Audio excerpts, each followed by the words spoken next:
Hi Chloe, the stream is now live. Thank you, Jack. Good evening and welcome to the meeting of the Performance Management Board. Before we commence with the proceedings, I can confirm that the Council has adopted some basic etiquette rules for its remote meetings. For ease, these are as follows. Only speak when the Chairman invites you to do so. Members, please let the Chairman know when you want to speak through the chat function. The Chairman will introduce speakers in the order that the request to speak was made, unless there is a point of order which will be prioritised. Please minimise all distractions while you are in the meeting. Members are asked to mute your microphone when not speaking and consider turning off your video to reduce interference on the audio feed. Please bear in mind that there may be a lag between speaking and other attendees hearing you. Presentations, images or video footage should have been made available to you in advance of the meeting and will be visible on screen. Please indicate via the chat function if there is a problem. When referring to reports, please quote the page and paragraph number. There is no private business for this evening. However, members are reminded that it is their responsibility to make sure that their venue and connection is private. If you lose connection at any point and are unable to immediately rejoin, then please call the meeting facilitator. Contact details have been provided. Please only use the chat function for the purpose prescribed for requesting to speak or for a point of order. The chat function is subject to the Access to Information Regimes, FOI/EIR, and is also subject to data protection, rules of defamation, and the Council's Code of Conduct. For this meeting, councillors are identified by a prefix of councillor before their name. There are officers in attendance, and these are identified with the prefix of officer. There is a minute taker for this meeting and 2 meeting facilitators. I can confirm that the meeting is quorate. The Performance Management Board consists of the following members: Councillor Coleridge, Councillor Coulthard, Councillor Dervish, Councillor Everard, Councillor Radley, Councillor Raymond, Councillor Rose, Councillor Schweer, and Councillor Unsworth. For this meeting, we have received apologies from Councillor Unsworth. The officers for this meeting are Chris Fleetham, Corporate Director, Kim Cole, Head of Governance, Tracy Hedford, Business Solutions Manager, Emma Wisby, Governance and Members Manager, and Jess Mann, who is Clerk in the meeting. My name is Chloe Waite, and I will be the meeting facilitator for this evening. In the absence of Councillor Unsworth, Councillor Schweer as Vice Chair will be chairing the meeting. I will now hand over to Councillor Schweer. Thank you. Thank you very much for that, Chloe. Good evening, everybody. Welcome to the virtual meeting of the Performance Management Board, Wednesday, the 16th of September, 2020. My name is Councillor Peter Schweer, and I will be chairing this meeting. As you know, the Council is new to virtual meetings, so I would ask everyone to be patient and understanding as we feel our way through this new way of working. I am being assisted by a governance officer and a meeting facilitator who will help me identify when people want to speak and manage the notifications through the chat function. I obviously can't see all of you, so please let me know using the chat function if there are any issues with your internet connection. Please also remember to mute your microphone when you finish speaking. I'm sure you've heard all of this, but it's just for confirmation. Members of this meeting, when I seek your agreement, silence will be taken as assent. As the meeting facilitator has confirmed the attendance of members and officers for this meeting, I shall now proceed with the business of this meeting. Agenda item 1, apologies for absence. As we've already heard, we only have apologies from Councillor Unsworth. I believe there are no other apologies. Could that be confirmed, please? I can confirm there are no further apologies. Thank you. Okay, thank you. I will now proceed to item 2, declarations of interest. Do members have any disclosable pecuniary interest, other pecuniary interest, or non-pecuniary interest that they wish to declare this evening? Please state the item and the nature of your interest. Please indicate if you wish to speak in the chat function.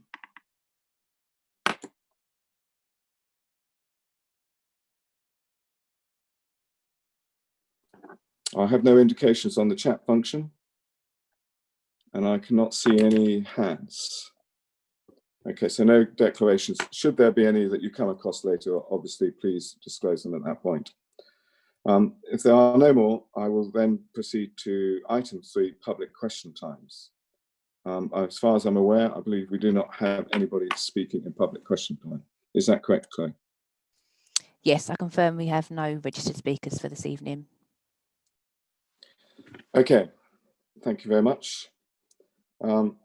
As there's no registered speakers for this evening, question time, I will now proceed to agenda item 4, the minutes of the previous meeting.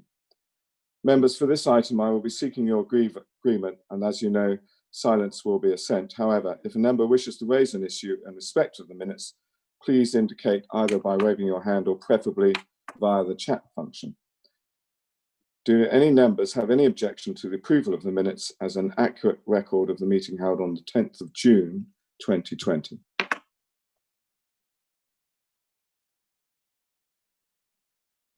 No, I can't see anybody, and I've got nothing on my chat function there. Okay, if no objection, then I'll seek silence as your agreement for a couple of moments.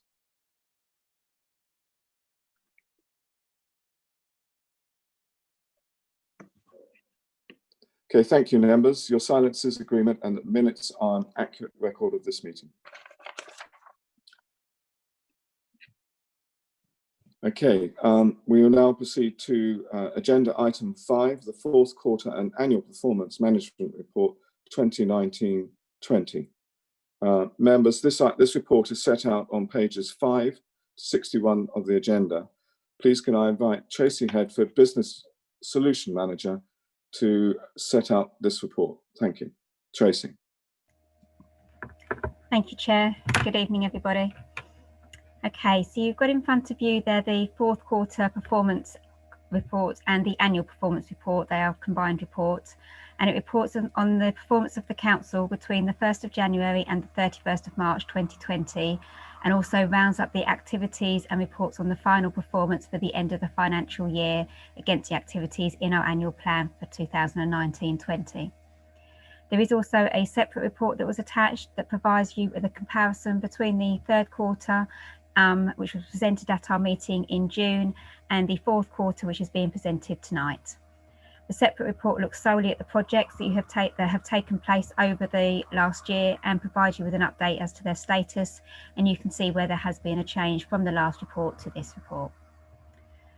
So going through the fourth quarter and annual performance report, of the 54 projects that are reported on, 42 are now complete, and there's a further 10 that are progressing.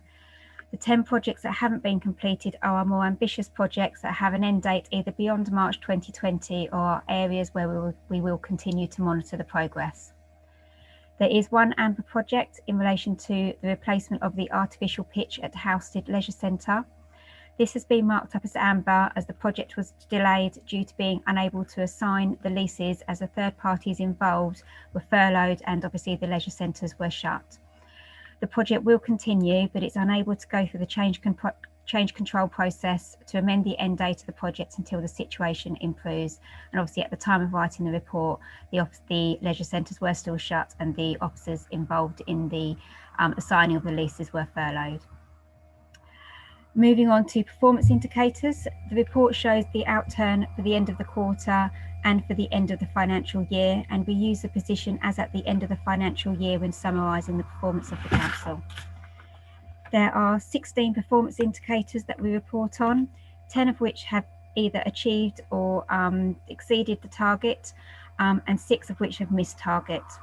Of the 6 which have missed target, 2 have missed by less than 5% and 4 have missed their target by more than 5%. The performance indicators that have missed target by less than 5% are in respect of the collection rate for council tax, which missed target by just 0.3%. And we do actually continue to collect any outstanding council tax into this year and future years. The second amber performance indicator is in respect to the percentage of invoices paid within 30 days. Again, this missed target by less than 0.5%. And over the year, the council has actually processed a total of 10,182 invoices, of which 117 were paid late. The finance team have been speaking with the services that are processing their invoices later than we'd like them to remind them of their requirements, and this is still being monitored. So moving on to the red performance indicators, this is where outturns are being missed by more than 5%, and these are in respect of the recycling rates, average waiting time for disabled facility grants, participation levels at our sports centres, and the average call answering time in our customer service centre. For recycling, this has obviously come to Performance Management Board before, so you're all aware that the targets that we have set is an ambitious target set by the Essex Waste Partnership, and is an area that the council, as a council, we want to try and achieve, and we continue to do as much as we can to work with local residents and identify where recycling is lower due to things like contamination, or where we can actually educate residents more around what they can and can't recycle. In respect of the average waiting times for disabled facility grants, overall for the year, the average waiting time was 98 days against a target of 90 days. The target has not been met due to delays from builders providing their quotations, and there have also been some quite complex cases which have taken longer than normal, and they also require more involvement, not just from us, but also from the likes of occupational therapists, to make sure that the proposal or the proposed solutions that are the right ones, and ensuring that people can remain in their homes and remain independent. Where there are any delays, customers are always kept informed of the progress. The performance indicator for participation levels at our sports centre, at the time of reporting or time of writing the report, had been reported as being missed, as I was unable to include the actual outturn figures for March due to the closure of the leisure centres on the 20th of the month. We did report, and that is in the commentary, to say that we haven't included the March figures, so it was reported as up to the end of February, but it would have been anticipated that we would have achieved target.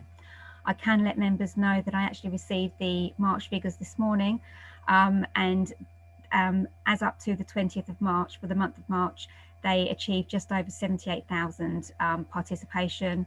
So the target for the end of year would have actually been achieved and actually exceeded. So we will get the report updated to reflect that.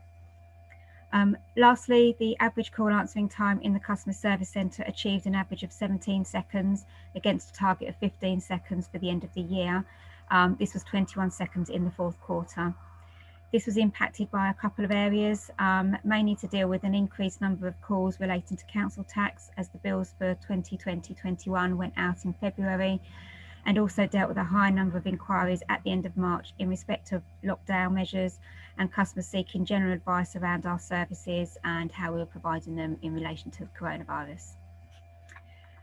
The report also includes information on complaints, and the council received 124 complaints in the fourth quarter and 504 complaints overall for the year, which is a lot lower than we've had in previous years. Information is also included in relation to how we measure our people's performance and health and safety, as well as the financial performance, which provides the outturn financial position for the year, examining the spending incurred compared to the budget previously set. It also includes a summary of Treasury management activities, general fund balance, and spend on capital projects. I can advise that the net budget approved was just over 14.5 million, and the overall efficiency target to be achieved in that year was 200,000. As at the end of the financial year, there was an overall positive variance of 565,000 against the budget, and across all services, staffing budgets were underspent and income was overachieved. The coronavirus did have an impact on the council's finances in March, and the report includes details of this, which is mainly in relation to the purchase of IT equipment for staff to facilitate the rapid introduction of home working at that time. And obviously coronavirus has played a big part in the performance of the council at the end of the year. Obviously, due to the fast pace at the time and the developing issues of the pandemic, there are some projects that were disproportionately impacted, and this is reflected throughout the report. But overall, the council has performed well throughout the year, and it remained committed to achieving its priorities. I'm happy to take any questions. Thank you very much for that informative report, Tracy. Okay, members, I have Councillor Radley who would like to ask a question. Councillor Radley. Thank you, Mr. Chairman. I've got 3 questions. I don't know if you want to take these one at a time or if I can do them all at once, but the first one of these is on page 30, and under the heading overspends, and the subpoint asset management.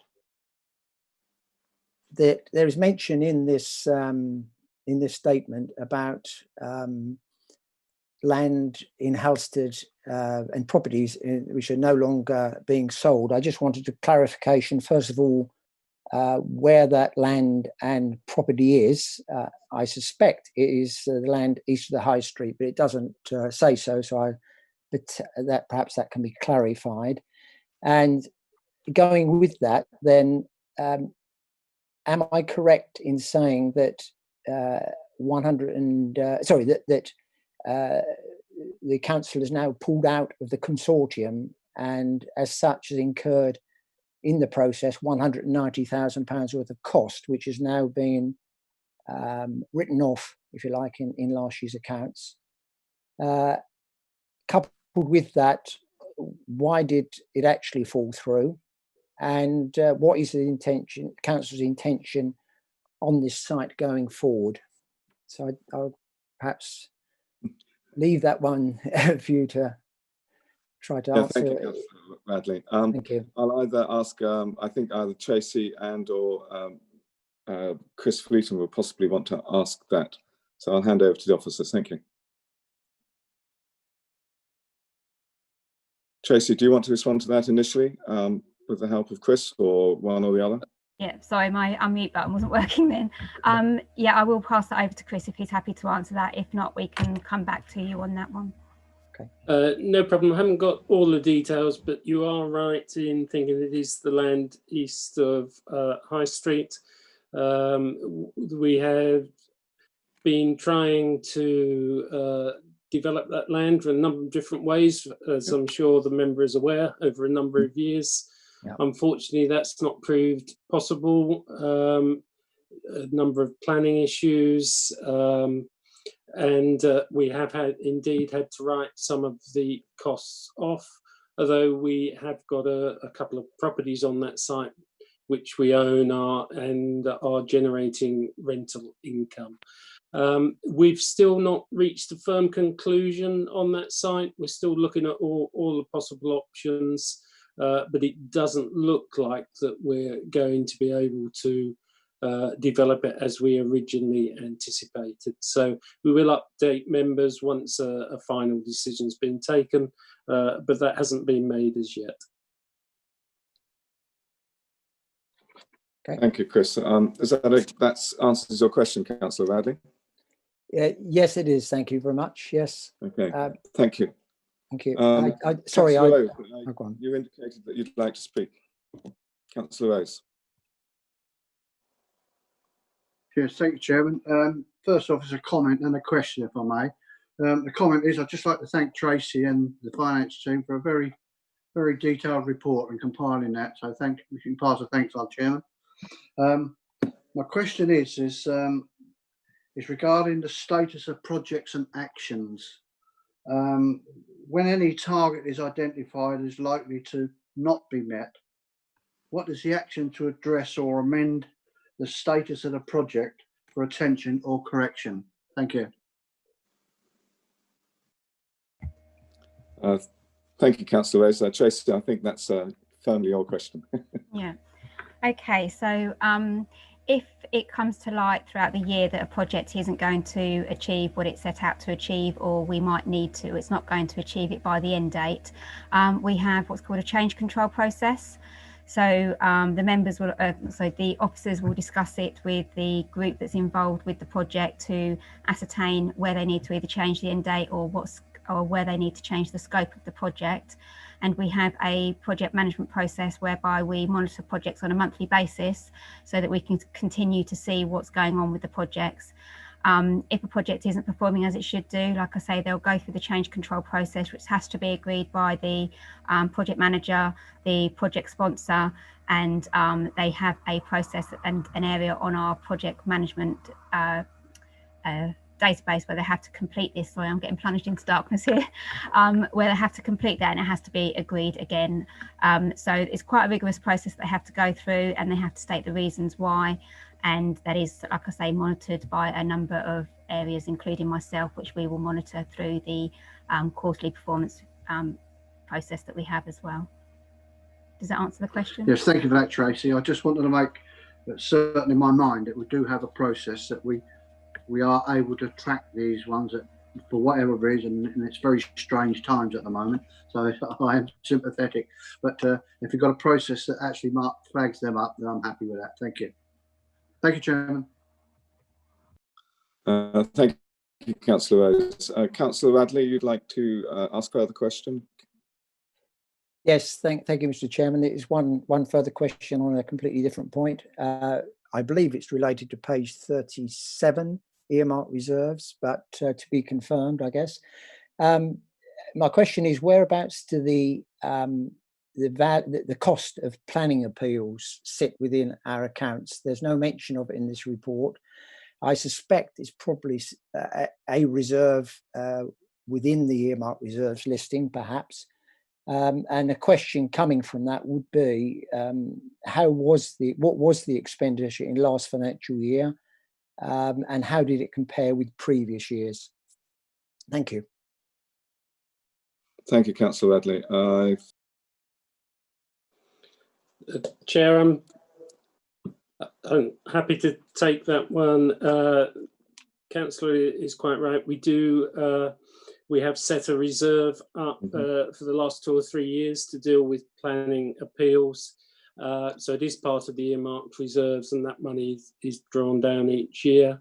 I've not got the exact figures in front of me for what's spent on last year, but I'm happy to provide that for members in a written response. Okay, thank you. That would be a good idea. Thank you, Chris. If you could just add previous years into that as well, say the last 3 years as well, to give us an indication of trend. Absolutely, no problem. Thank you very much. Okay, good idea.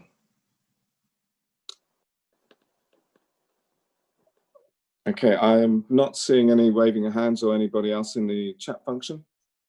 Councillor Evard, you're waving your hand. You'd like to ask a question. Councillor Evard. Thank you. Yeah, I wondered, because of the coronavirus, how much of the agency staff have we had to employ, and in what areas? That's one question. Do you want me to answer all of them at the same time? Or?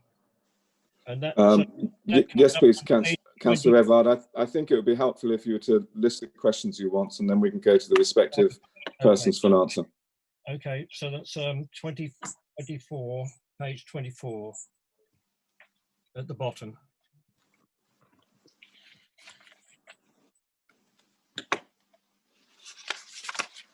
Okay, and your second question was? Right, this one is on page 38.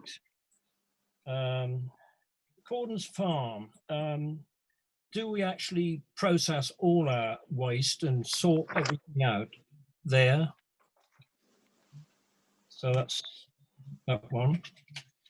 And then 106 money, the monitoring for that. Can you just explain the monitoring? I know I've put several requests in, and but I just wondered how you do the monitoring. Thanks. And I think I'll leave it at that. Yeah, I won't do the other one. Thank you. Thank you, Councillor Evard. Tracy, I don't know if you want to share those 3 questions in partnership with Chris again. Okay, so I can't address fully the first one, but in respect of the agency staff, I do know that we have had to take on agency staff in the operations area, obviously due to COVID, mainly because of the social distancing that had to be involved in that area, and obviously with we had to make sure we could maintain that service, and we had to cover anybody that did actually go off sick. So I will have to sort of find out the numbers But I do know that we had staff mainly in that area. I can't think of any other areas where we have actually involved any agency staff as a result of COVID other than the operations service area. I probably will have to pass over to Chris in respect of the other areas, because I'm not sure either that or we can provide a response in writing to you. So Chris, are you able to help at all? Well, I mean, Section 106 monitoring, we have detailed monitoring of all our Section 106 agreements, so we know what they're to be used for, when they're likely to become available, and we have detailed records of that. We pride ourselves in making sure that we spend all the money we receive via Section 106.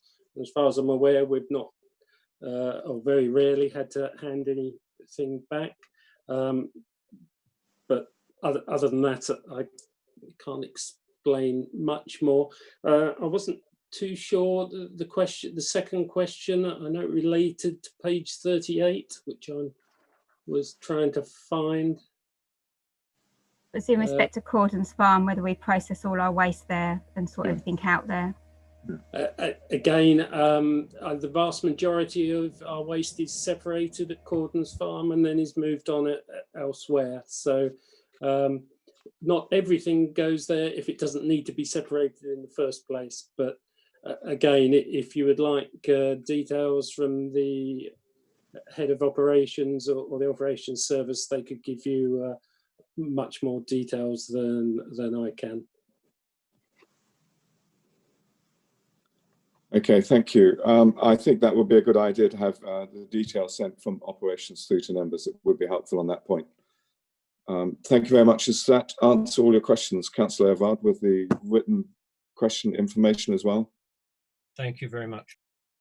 Okay, thank you. Okay, are there any further comments from anybody? Please indicate either by waving or chat. I cannot see anybody.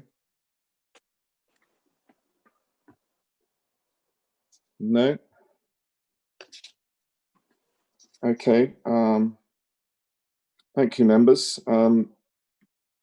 If there's no further questions, then as members, we are asked to note this report.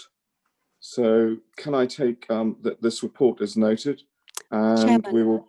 Sorry, Chairman, apologies to interrupt you.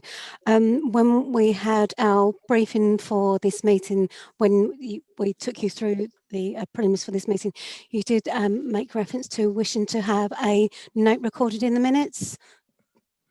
I did. Thank you, Emma, for Apologies. that. I was going to make the comment for both of the agenda items at the end, but I will do it now. Yes, Tracy, I'd just like to say that I think this is an extremely good report, and I've read it in considerable detail.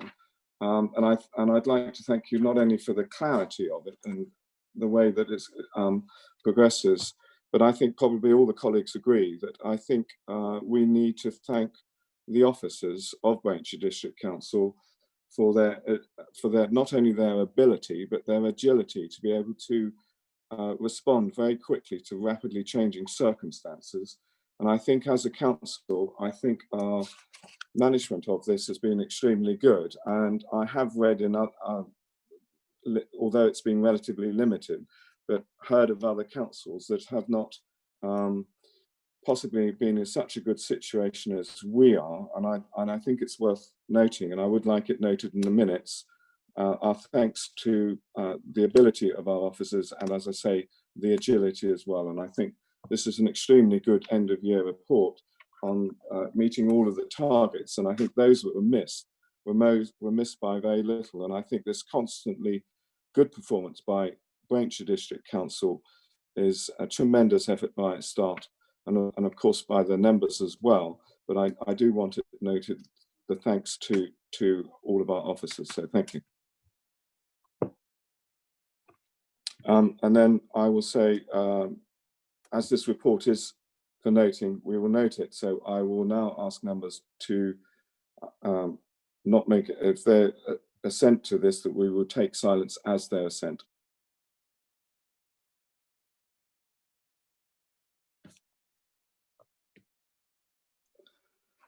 Okay, thank you, members. Your silence is agreement for the report is noted. I will now proceed to item 6, the first quarter performance management report 2021. Members, this report is set out on pages 62 to 97 of the agenda. Please can I invite Tracy again as Business Solutions Manager to set out this report. Over to you, Tracy. Thank you, Chair. Okay, so the first quarter performance report was presented to Cabinet last Monday. So this is the reason we're bringing the report to you this evening, so that we can bring it to you in a more timely manner rather than having to wait to our next meeting. Before I go through the report, it's just worthwhile noting that we now have a new corporate strategy that runs from April 2020 until March 2024, and therefore we now have new corporate themes which are connecting people and places, enhancing our environment, supporting our communities, promoting prosperity, and finally delivering and innovating. And for those of you that remember, we did quite a lot of consultation on this last year and had a members' evening, so hopefully you are all familiar with the new corporate strategy. There are a number of new priorities under each theme, some of which continue from our previous corporate strategy, but in the main, the majority are new, and it does build on what we have previously achieved. We also have a new annual plan for 2020-21, but due to the coronavirus pandemic, we delayed producing the annual plan, which normally takes effect from April, so we could reflect on what we needed to do to help businesses and our communities to recover from the pandemic. So the annual plan was only agreed at Cabinet in July, and it's important to note that we will not start reporting out against the activities in our new annual plan until the end of this month, which is obviously the end of the second quarter. So rather than not actually provide you with a first quarter report, we decided to do things a little bit differently. There's a lot that the council has been doing to respond to the pandemic, and it did seem a shame not to actually report at all. So we decided to sort of change it slightly and report out on what we have been achieving. So it doesn't report against the actions in the annual plan. It focuses instead on how the council has dealt with the challenges brought by COVID and is set out under our new corporate strategy themes. I have also included in the report a timeline summary of the district response, so you can see what we've done when, because like we said, we did quite a lot, and I think it's important to know how much we did and when we did that. So the report is completely different. It highlights some of the excellent work that's been carried out, such as setting up the community hub, the processing of the business grants that, and all the support that we provided to the businesses. And we've done things slightly different. So instead of reporting against performance indicators, I've just included some statistical information that actually reflects the activities and the achievements of the council during those first 3 months of the year. That can include banks that could go back out again to people that needed them. So it wasn't just about collecting and delivering people's shoppings and prescriptions. There was a lot more that we actually did in respect of that. Also, business engagement through our closed Facebook group went up by a staggering 298%. That's not something we'd normally report out on, so I felt it quite important to include that, and that just shows how we were involving all of our businesses across the district and getting them engaged and getting them focused on how we could deliver messages through to them. And as a council, we responded by having a separate coronavirus page on our website, and in the first 3 months of the year we had nearly 85,000 hits on that coronavirus page, which provided information on our services, how we were providing them, information as to where they needed to go to access our services, etc. It is actually quite difficult to pick out any particular areas over others, as there have been so many good examples of where the council has actually stepped up and delivered in a way that no one could have anticipated. It did pivot the council into exploring new ways of working and of going above and beyond and adapting fast to the challenging situation that we had. The report does include information on some of our major projects still. We were able to continue the local plan, the pedestrianisation of the town centre and the regeneration of Manor Street, Horizon 120, etc. So not just reporting on new things that we were doing, I did include projects that were continuing, and even though they were impacted at the early stages, we were able to sort of turn them around and get them to continue. So it's not just about how we've adapted and continued sort of our street markets by holding virtual street markets, or adapting the council community grant scheme to focus on the recovery for our communities, or so much as putting in the virtual meetings in place so that we can continue with the governance. There's a lot that's sort of come out of the report, including how sort of teams have come together to support each other, provide assistance to help the council achieve so much. So the economic development team working very, very closely with our business rates teams to get the business grants out and the information out to the businesses. So there's, again, like I say, there is a lot, and it's very, very difficult to pick out any just particular areas over others. There is also information included, as we have in our previous quarterly reports, on staffing, and I'd just like to draw your attention under that around the sickness levels. They were extremely low in the first quarter of the year, and I think the word unprecedented has been used a lot in coronavirus. I'm going to use it around our sickness, because I don't think in any of the 10 years or 11 years that I've worked here, I've seen them quite low, and I think that's a positive reflection of the home working and how people have adapted and how well they felt in with the changes that were occurring. We also have the information on the health and safety and complaints, and obviously the financial performance, which does provide the update on the financial position, and it includes information on how COVID has impacted on our finances and in the first quarter in relation to our revenue account and the funding that we receive from government. So in terms of the finances, at the end of the first quarter, we have an overall adverse variance projected for the year of 919,000 against the budget. Across all services, staffing budgets are forecast to be underspent, but after allowing for the corporate efficiency target and the provision for a higher than anticipated pay award, this will result in a net projected overspend of 10,000. We are projecting that income will be underachieved by 513,000, and with the impact of COVID on the revenue account against the funding received from government, the council is currently estimating a net shortfall due to COVID of 1.454 million. I'll stop there and happy to take any questions. Thank you very much for that, Tracy. Yeah, I concur with what you're saying. I think, again, it's a very interesting report, and I do like the way you've highlighted some of the statistics and very massive increases in like the use of the business newsletter. And I think, again, communications team are to be commended, because I think they've done excellent work in communicating all of this during this very difficult time. And it also goes to show, I think, how our residents are adapting more towards digital and social media as well. And I think that's very encouraging, that it gives us this ability to get out and get the message out very, very quickly at this time. Just on the last point, on page 83 of the report, and the summary of the financial position, could I just ask Chris, I know the net shortfall is to be 1.45 million, but that's not going to be that's not set in stone, is it? Because I believe there may be the possibility of government grants on that. Is that correct? That is correct. Yes, the government had made announcements that this will support authorities with losses around fees and charges, and we've still not. Or we only recently had details of how that's going to work, so we're yet to work out what the impact of that will be. And also, in addition, members will probably be aware that we're paying Fusion some money to help provide the leisure services going forward.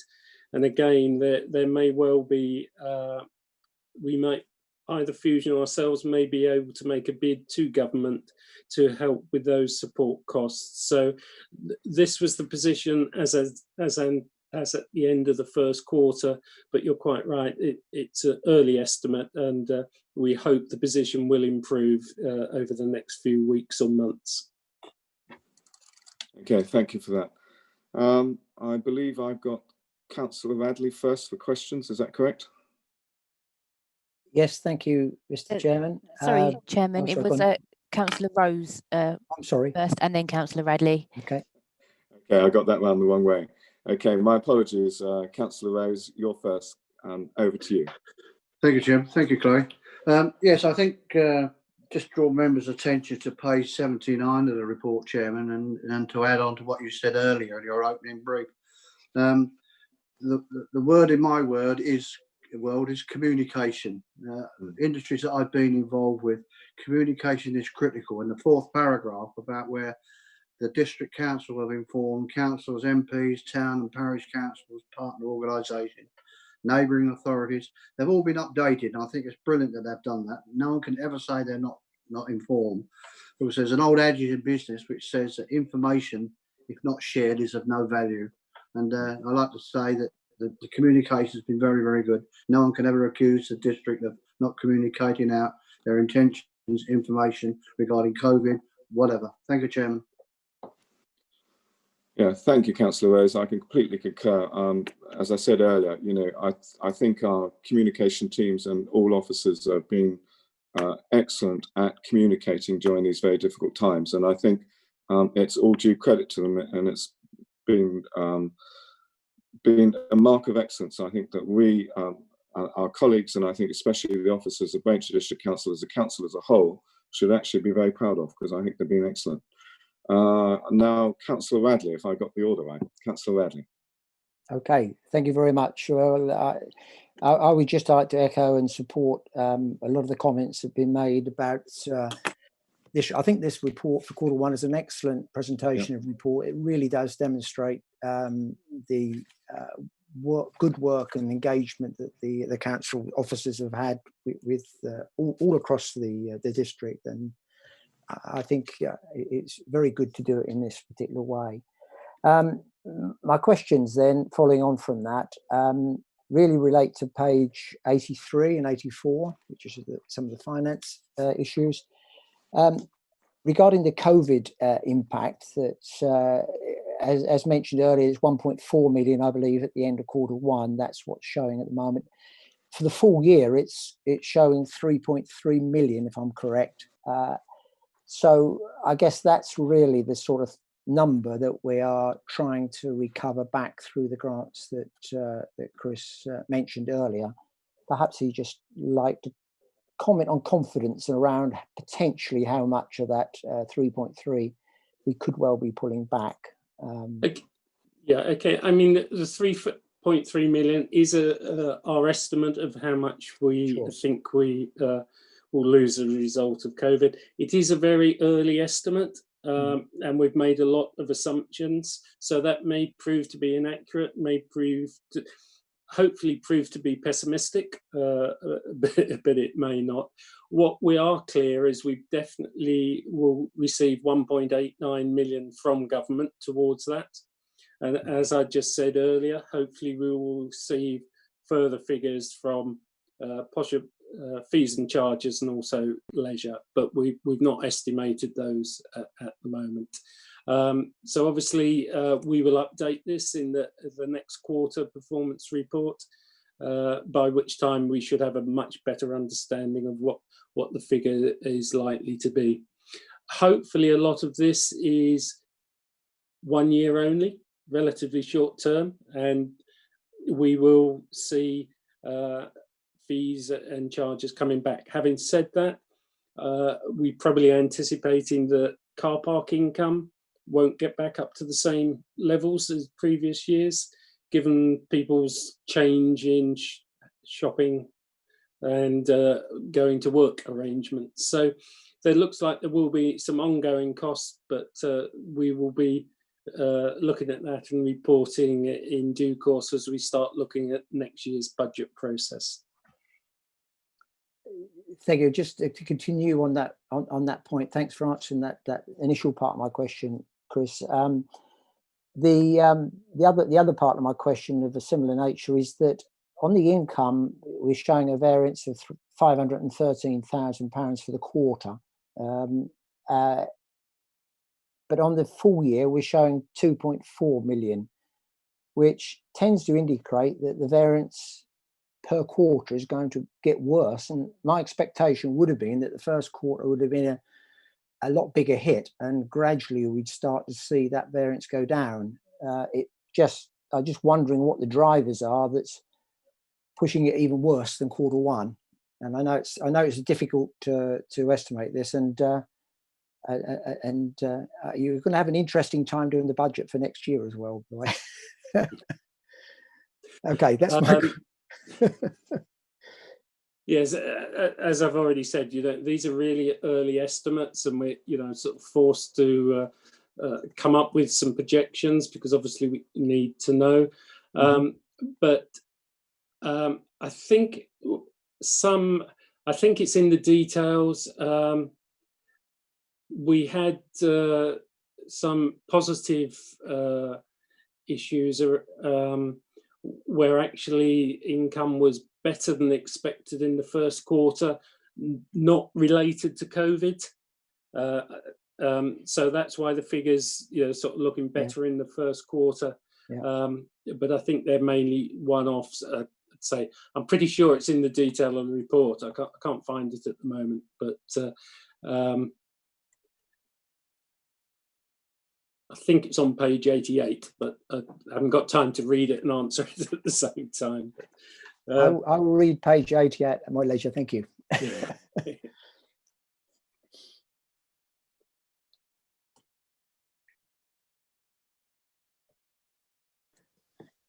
Chairman, sorry, your microphone is muted. Thank you, Chloe. I can't see anybody else on the chat function, so are there any further questions from anybody? A wave will do. Tracy, could I just ask you about the other staffing variances of page 86? I'm just interested to know, obviously the agency staff that we're using, but I presume you've looked well into the fact with cold winter coming and everything else, and potentially a second wave. Have we budgeted enough in there, and is there enough leeway there in order to keep our services going, taking into account that particularly possibility of the COVID-19 and the health affecting our staffing levels and efficiency levels there?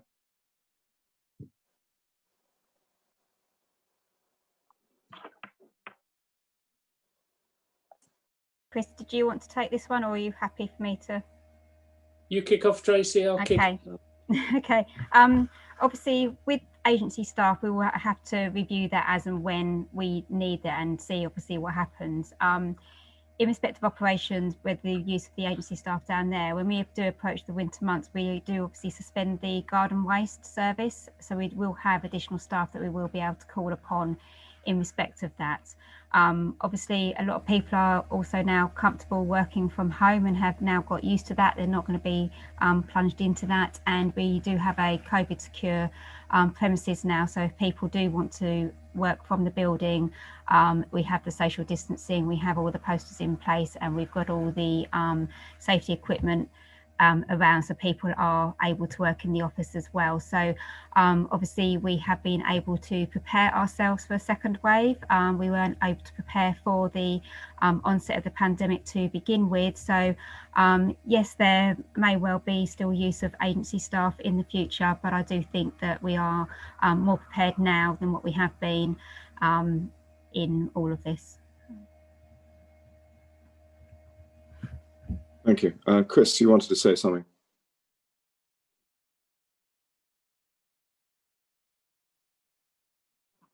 Sorry, no, I was just going to agree with Tracy. I think we're well prepared. I think we've made the adjustments very quickly.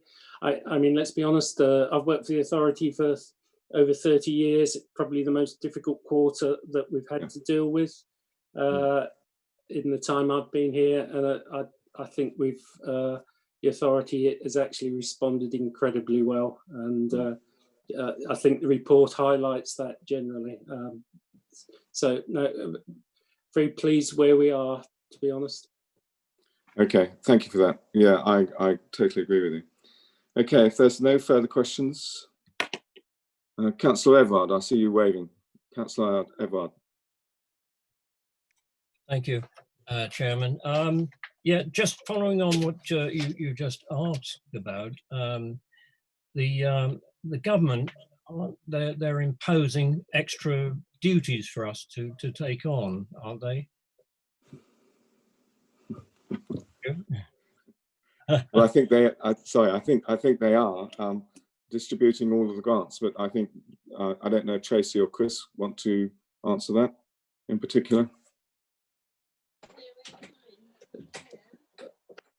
Excuse me. Sorry, just internal problem at the moment. Okay. Yes, obviously we've had to pay out a number of grants which we responded to really quickly, and that's gone very well.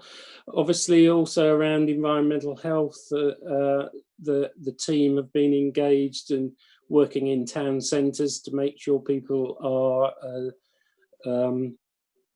working to the new rules, etc. But we've not incurred a great deal of extra expenditure as a result of that. We've managed to do it within existing resources so far. But it has been challenging, and staff have really risen to the challenge. Yeah. Thank you. I think the staff have done very, very well altogether. Yeah, praise indeed, Councillor Evard. I quite agree. Thank you. Okay, members, if there's no further questions, I've got nothing on the chat function. I can't see anybody visually waving. I'll just say thank you, Tracy, for that report, and thank you, Chris, for your comments as well. So members, on that basis, we are asked to note this report. Can I take it that the report is noted, and I will take silence now as assent.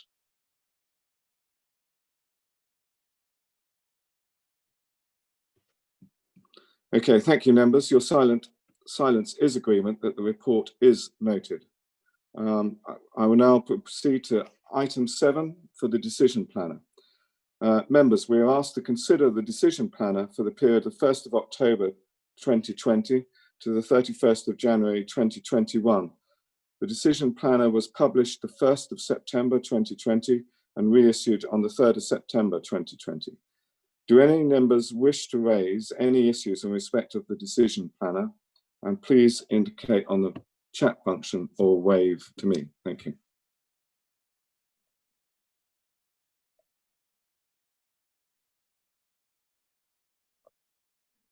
No, I've got nobody on the chat function and I can't see anybody waving. Okay. So on that basis, again, thank you, members. The decision planner is noted.